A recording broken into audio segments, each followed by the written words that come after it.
What's up, IronBirds fans? My name is Michael Marcantonini, back here for episode 8 of All Mic'd Up. I've got Jake Lyons and Graham Firoved joining me today. A couple arms here for the IronBirds. Fellas, thanks for doing this. Thanks for taking the time. Yeah, no problem. Thanks for having us. So you guys are here in Aberdeen this season.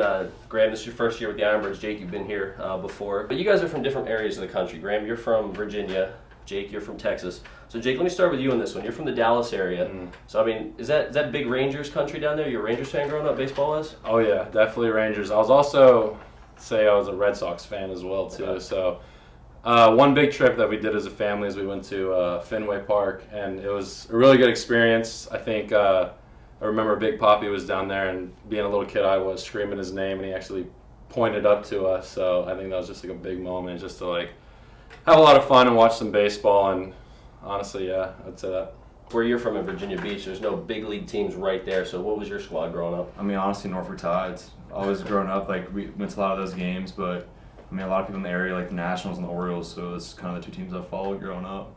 But like 15, 20 minutes away from the Norfolk Tides Stadium, so I had to watch a lot of those games. So you grew up down by the beach. You a big beach guy? Yeah, I love the beach. What's your vibe when you go to the beach? You like in the water, chill on the sand, tan? Surf, tan, hang out, do whatever. Okay. How about you, Jake? Texas, not really by a beach, but I guess you guys got lakes, so what's the vibe down there? Yeah, I would definitely say I'm more of a beach guy. Okay. Not really go to the lake that much, but anytime traveling, there was a beach definitely there.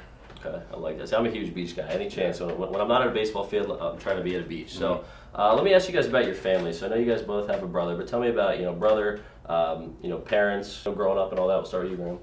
Yeah, I mean, I grew up, just me and my brother. He's been my best friend since forever. We played basketball, football, baseball growing up, so I always had a couple years on him. But he's finally caught up to me, so it's been cool to watch him develop in his college career. And my dad and my mom's always been involved in our sports lives and stuff.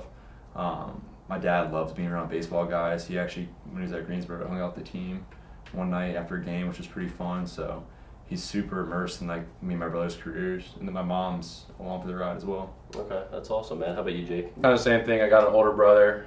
I think just like with him, just me being the younger brother, always like looking up to him and trying to compete with him, but never really got to play on the same team just because of the age difference. But I mean, growing up with an older brother is a lot of fun, just a lot of roughhousing like usual, like brothers do. Mom and dad, my dad was super into baseball as well. I'd say you get to the point where every night growing up, you keep hearing information from your dad to oh, do this with baseball, that just fundamentals, and you think you're just hearing it so much over and over again. You're like, I'm done hearing all this. But at the end of the day, you're just super thankful that they're that involved with what you're doing. So same thing with my mom. She loves baseball. She'll go anywhere, both of them. So it's just always good to have that type of support with you.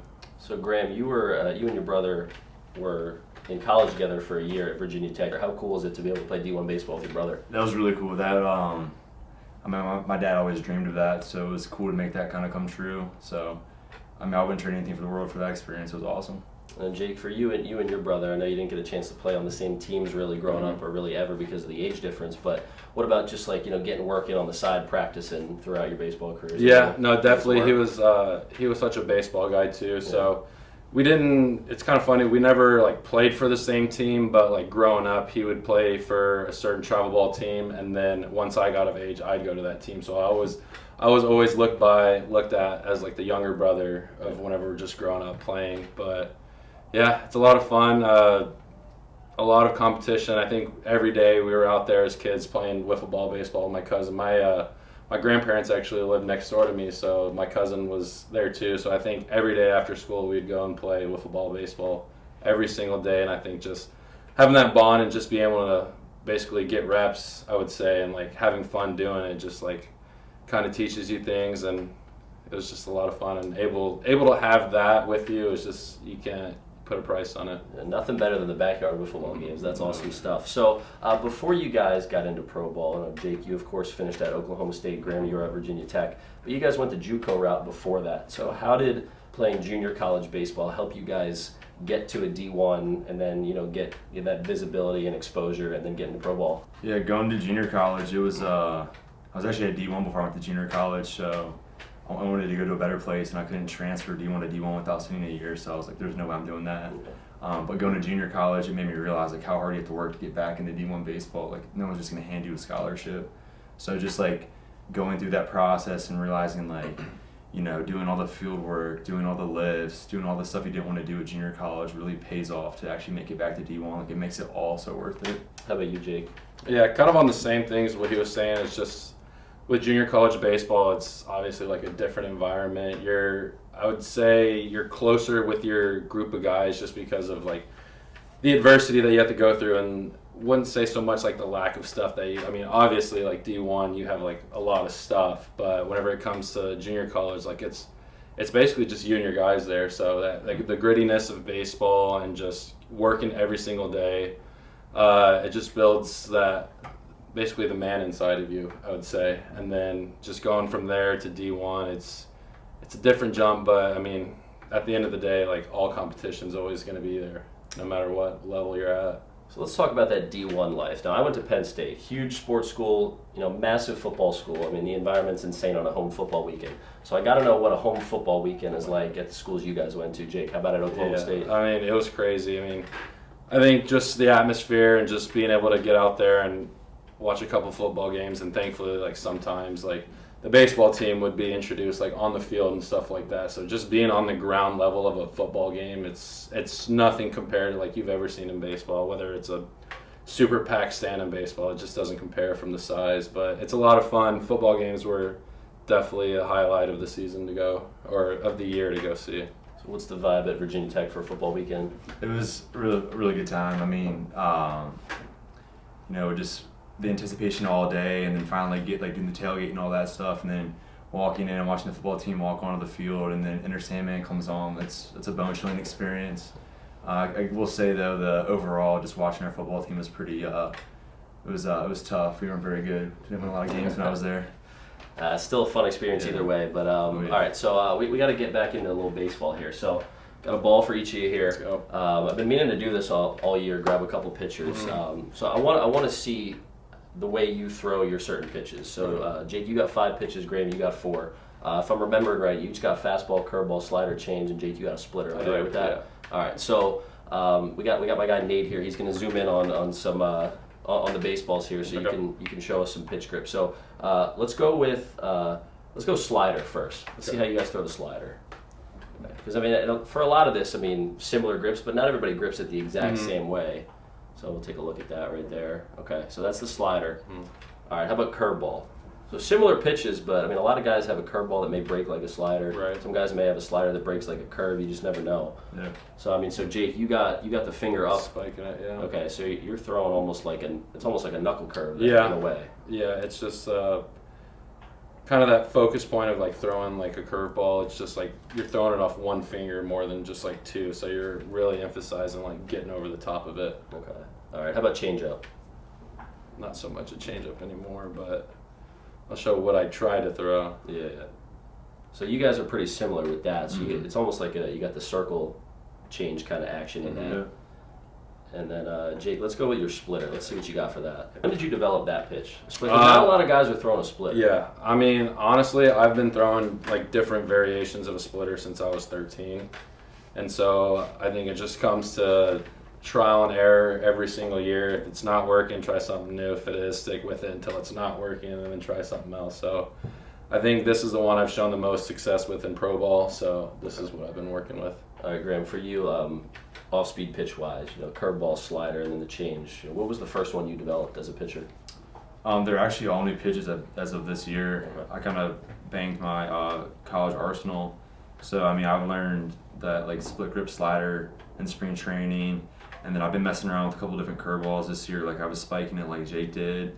And then at one point I was holding, like, a football grip. And I kind of got away from that. And now I'm trying to get back into this. And then the change-ups and new development as of spring training as well. Okay. So. Jake, how about you? When did you start? I know you said the splitter since you were a teenager, but how about the curve, slider, and change? Curveball I've been throwing since I would say probably I was about 13, 14. But in college, junior college, I only threw a curveball, never a slider. And then at OSU, I was trying to work with like kind of throwing almost like an in-between, like a slider and cutter-ish kind of. And it was my third pitch, so didn't really show it that much in game and stuff like that. But coming into pro ball, like I was like fastball, curveball, splitter. It's like I need something moving hard away. So kind of developed the slider the past couple of years, and just I think it comes with basically like every pitch that you throw is every year you're trying to develop it and try either something new, or if it didn't work, trying to figure something out. So I think everything's just like in development. So with all the pitches in your arsenal, I mean, is the goal pretty much every pitch you throw, get a swing and a miss? I mean, are we talking weak contact? I mean, what's the main goal, Graham? The slider for me is a put away pitch, but also I'm trying to learn that curveball too, because it tunnels well off my fastball for swing and miss or weak contact. And then still like working on the changeup to lefties. It's a really good out pitch, whether it be swing and miss or like weak contact. Okay, how about you, Jake? Yeah, I would love to say the goal is to strike everyone out with every single pitch, but K's for days. yeah. But like Graham was saying, I think like just the biggest thing is, I would say tunneling your pitches is make the hitter basically think that you're throwing everything in the same exact spot, just so you're trying to get those swings and misses, but also like with weak contact or swings and misses, like you appreciate everything. So. All right, so I'm going to wrap this up with a rapid question round. I'm going to ask you guys about your teammates. For answers for this, anybody who's been on the IronBirds roster at all this year counts. So which pitcher would you trust most to manage a game? Ooh, to manage a game. Got to make all the decisions, pitching changes, lineup card, everything. I'm going to go with Dan Hammer. Okay. I feel like he's a pretty responsible dude. He's intelligent. He knows what he's doing.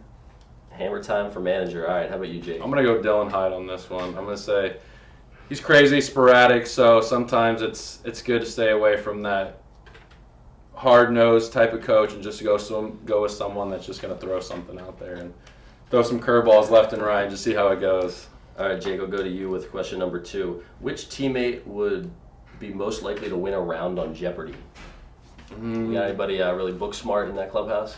I'd say Kyle Verbritsky. All right. I'd say he's a pretty intelligent guy. I think he went to Penn. Penn State, we are. Yeah, so I definitely go with him. All right, how about you, Graham? Where you I'm going going to go with Cam Weston. He's sneaky smart, knows a lot of interesting facts. All right, Graham, I'll go to you on this one. Best teammate to stand or sit next to in the dugout or bullpen when you're not pitching? Ooh, Reece Sharp. Or Jake Lyons. I'm going to go with Reece Sharp and mix it up here. Just a fellow reliever. Yeah. Some around on a bunch. He's called the wild card. You never know what's going to happen. All right, Jake, how about you? Let's see. I'm trying to think. I'm going to go with my roommate. I'm going to go Dan Hammer.